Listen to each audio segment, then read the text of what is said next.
ડાંગ જિલ્લા ભાજપ દ્વારા નૂતન વર્ષ સ્નેહ મિલનનો કાર્યક્રમ વલસાડ ડાંગના સાંસદ ધવલ પટેલની અધ્યક્ષતામાં ડાંગ સ્વરાજ આશ્રમ ટિમ્બર હોલ ખાતે યોજાયો।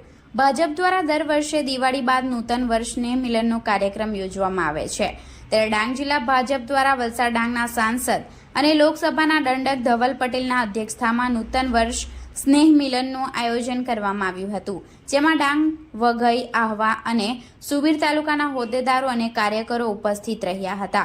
આ પ્રસંગે ઉપસ્થિત કાર્યકરોને સંબોધતા સાંસદ ધવલ પટેલે જણાવ્યું કે પાર્ટીને ઉચ્ચ શિખરે લઈ જનાર એ માત્ર એક કાર્યકર્તાઓ જ છે, જે કાર્યકર્તાઓ અને ડાંગ જિલ્લાના તમામ ભાજપ કાર્યકરો સાથે નૂતન વર્ષ સ્નેહ મિલન સમારોહનું સુંદર આયોજન કર્યું હતું। આ કાર્યક્રમમાં ડાંગ જિલ્લામાંથી તમામ નાનાથી લઈ મોટા ગજના નેતા, મહામંત્રીઓ અને ભાજપના કાર્યકરો ઉપસ્થિત રહ્યા હતા। વિકાસની સરકાર દરેક સભ્યોની અથાગ મહેનત થકી સદસ્યતા અભિયાનમાં પણ સિંહ ફાળો આપ્યો। વિપક્ષના નેતાઓ દ્વારા આદિવાસી સમાજના આરક્ષણ છીનવવા અથાગ પ્રયત્નો કર્યા છે, જે સાંસદ ધવલ પટેલે સખત શબ્દોમાં વખોડી હતી। આરક્ષણ એ આદિવાસી સમાજનું ઘરેણું છે, જે આરક્ષણને આરક્ષિત રાખવા ભાજપ કટિબદ્ધ છે। જળ, જંગલ અને જમીનના ખરા માલિક એ માત્ર આદિવાસી સમાજ છે।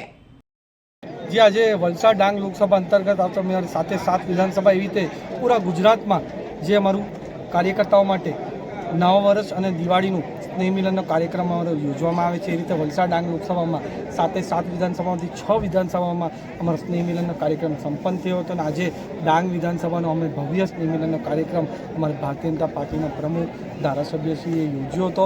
એમાં પૂરા ડાંગ જિલ્લાના ત્રણેય મંડળમાંથી અમારા હજારો કાર્યકર્તા આજે આટલી મોટી સંખ્યામાં આવ્યા। સારી રીતે અમે બધાએ સ્નેહ મિલનનો કાર્યક્રમ યોજ્યો, એમની સાથે વિકાસની વાતો પણ કરીને આવનારા દિવસોમાં સંગઠનને કઈ રીતે સશક્ત થાય એની પણ અમે વિશેષ ચર્ચા કરવામાં આવી। અમે 100% ખાતરી છે, જે અમે આ લોકસભામાં પણ ઇતિહાસ સર્જ્યો છે, એ રીતે આવનારા વર્ષોને આવનારા દિવસોમાં ત્યાં તાલુકા પંચાયતનું ઇલેક્શન હોય, જિલ્લા પંચાયતનું ઇલેક્શન હોય કે વિધાનસભા ઇલેક્શન હોય, એમાં અમે ભારતીય જનતા પાર્ટી વિજય હાંસલ કરશે।